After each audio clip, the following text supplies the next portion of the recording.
রাজশাহী সদর আসনে শেষ মুহূর্তে নির্বাচনী প্রচারণা তুঙ্গে। ভোটারদের কাছে টানতে নানা প্রতিশ্রুতিতে ছুটছেন ভোটারদের বাড়ি বাড়ি। নগরবাসীর বিভিন্ন সমস্যা শোনার পাশাপাশি দিচ্ছেন সমাধানের আশ্বাস। তবে ভোটাররা প্রার্থীদের মিষ্টি কথায় না ভুলে যোগ্য ব্যক্তিকেই বেছে নিতে চান। সজল মাহমুদের ক্যামেরায় রাজশাহী থেকে পরিতোষ চৌধুরী আদিত্য রিপোর্ট। শিক্ষা ও রেশমের নগরী রাজশাহীর গলি থেকে রাজপথে চায়ের আড্ডায় চলছে ভোটের আলোচনা। পছন্দের প্রার্থীদের জয় পরাজয় নিয়ে হিসেব কষছেন সাধারণ ভোটাররা।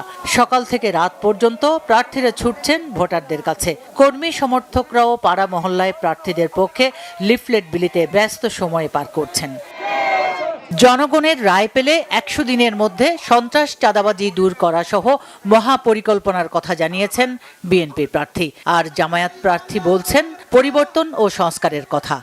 প্রতিহিংসার কোনো কাজের মধ্যে আমি নাই। আমি জনগণের ভালোবাসা নিয়ে আমি এই জায়গায় আসছি। আমার সততা, আমার নিষ্ঠা, আমি অহংকার করি না। আমি সবাইকে প্রাণ দিয়ে ভালোবাসি, সবার বিপদে আগাই। সেই জন্য আমি একাই গোটা রাজশাহী মহানগরী বাংলাদেশ ঘুরতে পারি। জনগণ জামাতের প্রতি বা দাঁড়িপাল্লার প্রতি অত্যন্ত বলা যায় যে আন্তরিক, এবং তারা সমর্থন জানাচ্ছেন, তারা উচ্ছ্বাস প্রকাশ করছেন এবং তারা জামাতকে সমর্থন করবেন। তারা একটা পরিবর্তন চান। বড় দলগুলোর সাথে পাল্লা দিয়ে ছোট দল ও স্বতন্ত্র প্রার্থীরাও প্রচারণায় পিছিয়ে নেই।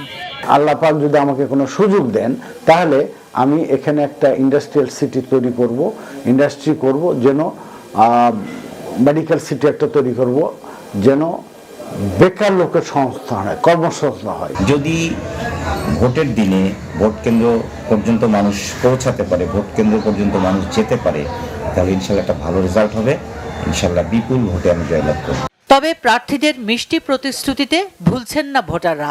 সৎ ও যোগ্য জনসেবক চান তারা, যার কাছে মানুষ যে কোনো সময় যে কোনো অবস্থাতে নির্বিঘ্নে যেতে পারবে এবং তাদের সমস্যার কথাগুলি বলবে। আমরা এরকমই একটা নেতাকে আমরা নির্বাচন করতে চাই। জনগণের টাকা সুষ্ঠুভাবে বন্টন করবে, নিজের পকেটে ভরবে না, বিদেশে বাড়ি গাড়ি করবে না জনগণের টাকা নিয়ে, সে ধরনের নেতাকে আমরা চয়েস করছি। যে প্রার্থীর মেধা থাকবে, প্রজ্ঞা থাকবে, চিন্তাশীলতা থাকবে এবং দেশকে নিয়ে যে চিন্তা করবে, দেশের জনগণের জন্য চিন্তা করবে।